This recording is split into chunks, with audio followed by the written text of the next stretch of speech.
அனைவருக்கும் வணக்கம். செங்கோட்டையனுக்கும் எடப்பாடி பழனிசாமிக்குமான அந்த பனிப்போர் நாளுக்கு நாள் விரிவடைஞ்சுக்கிட்டே தான் வருது.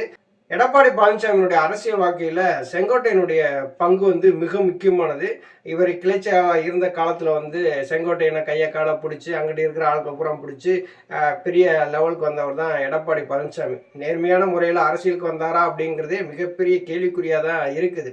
இந்த செங்கோட்டையனுக்கும் எடப்பாடி பழனிசாமிக்குமான சண்டை உருவாக்கின்ற சூழ்நிலையை எடப்பாடி பழனிசாமி தனியாக அவர் வீட்டில் ஆலோசனை நடத்தியிருக்காரு. எப்படியெல்லாம் நம்ம வேட்பாளர்களை தேர்வு செய்யணும், எப்படி போட்டியிடணும், வெற்றி பெறுவதற்கான வாய்ப்புகள் இருக்கா அப்படிலாம் அவர் ஆலோசனை நடத்தியிருக்காரு. அவருடைய பிறந்த நாளைக்குமே பார்த்தீங்கன்னா செங்கோட்டையன், எஸ்பி வேலுமணி இவங்கெல்லாம் போய் அவங்கள வாழ்த்து சொன்னதா தெரியல. அவங்களுக்குள்ளே தெரியுது எடப்பாடி பழனிசாமியினுடைய செயல்கள் சரியில்லை. போன முறை எடப்பாடி பழனிசாமி பிறந்த நாளைக்கு எல்லா முன்னாள் அமைச்சர்களும் போனாங்க, முக்கியஸ்தர்கள்லாம் போய் வாழ்த்து தெரிவித்தாங்க. ஆனால் இந்த முறை இவங்கெல்லாம் போகலை.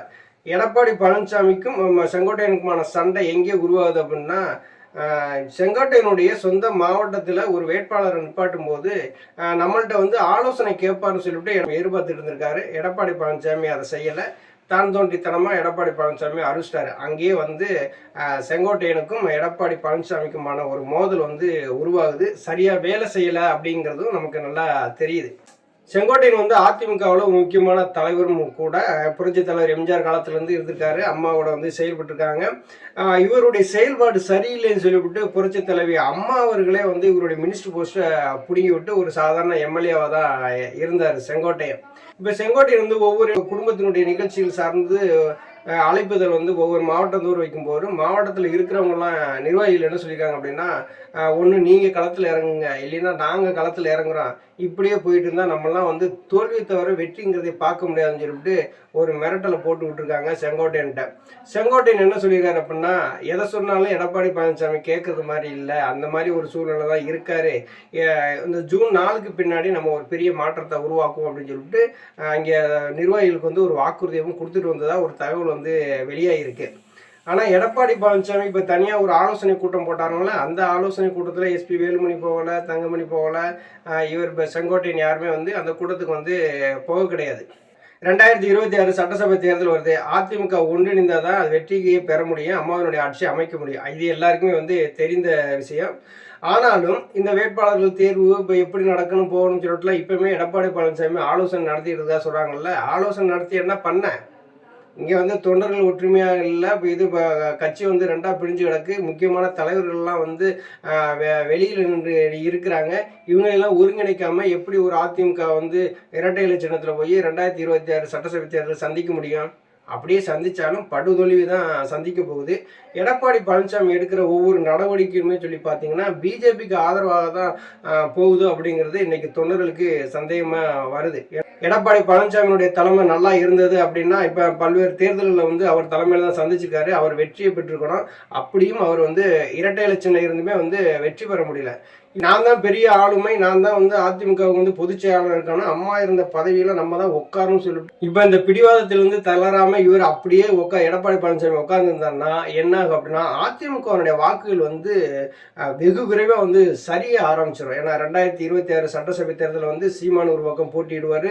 அதுக்கப்புறம் விஜய் இப்போ அவர் மக்கள் இயக்கம் மூலம் வெற்றி கழகம்னு சொல்லி ஆரம்பித்து அவர் தனியாக ஒரு கட்சி நடத்திட்டு இருக்காரு. அவரும் போட்டியிடுவார்.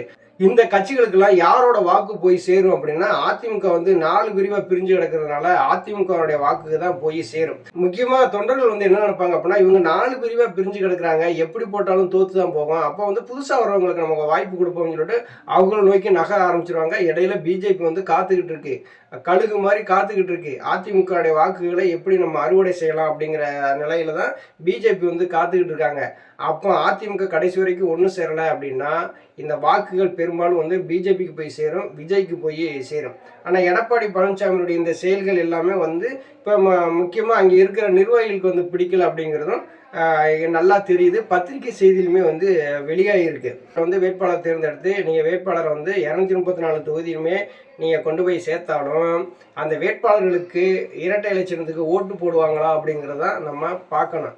இங்கே அதிமுக பிளவுபட்டு இருக்கிறது, அதை ஒன்று சேர்க்கிற முயற்சியில் முக்கியமான தலைவர்கள் ஈடுபட்டு இருக்கிறதா தகவல் வெளியில் வந்தாலும் இந்த முயற்சியை வந்து தொடர்ந்து செயல்பட்டு வந்தால் மட்டும்தான் அதிமுகவா இருக்கும். வந்து ஐயா ஓபிஎஸ் அவருடைய தலைமையில நீங்க வந்து கொண்டு வந்தணும். ஏன்னா ஓபிஎஸ் இல்லாம அதிமுகவோட ஒரு அரசியல் பண்ண முடியுமாங்கிறது முடியாத காரியம். ஏன்னா ஓபிஎஸ் இருந்தா மட்டும் இந்த அரசியல் வந்து முன்னெடுத்து போகலாம். அடுத்து டிடிவி தினகரன் இருக்காரு, அவரு கிட்டத்தட்ட பல தொகுதிகளில் வந்து அதிமுகவுடைய வெற்றியை வந்து தடுத்திருக்காரு. அப்போ மிகப்பெரிய ஒரு சக்தியாக வந்து உருவாகிட்டு இருக்க ஒரு மிகப்பெரிய தலைவர்களை வந்து புறக்கணிச்சுட்டு எடப்பாடி பழனிசாமி தன்னிச்சையாக செயல்பட்டார்னா அதிமுக 2026 சோழி முடிஞ்சு போயிடும். ஐயா ஓபிஎஸ் அவர்களுடைய தலைமையை நோக்கி எடப்பாடி பழனிசாமி அணியில் இருக்க முக்கியமான நிர்வாகிகள்லாம் நகர்ந்து போறதாகவும் ஒரு தகவல் வந்து வெளியாகிருக்கு.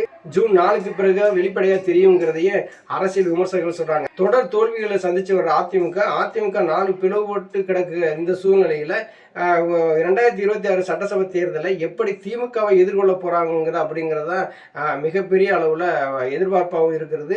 தொண்டர்களுடைய எதிர்பார்ப்பு வெரி சிம்பிள்.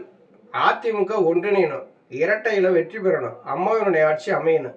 இதற்கு தடைக்கெல்லாம் இருக்கக்கூடியது யாரு அப்படின்னு சொல்லி பார்த்தீங்கன்னா எடப்பாடி பழனிசாமி. அப்போ எடப்பாடி பழனிசாமி தலைமையை இறக்கிட்டு ஐயா ஓபிஎஸ் அவர்களுடைய தலைமையை நீங்கள் கொண்டு விட்டீங்க அப்படின்னா தொண்டர்கள் வந்து ஒன்றுபட்டுருவாங்க.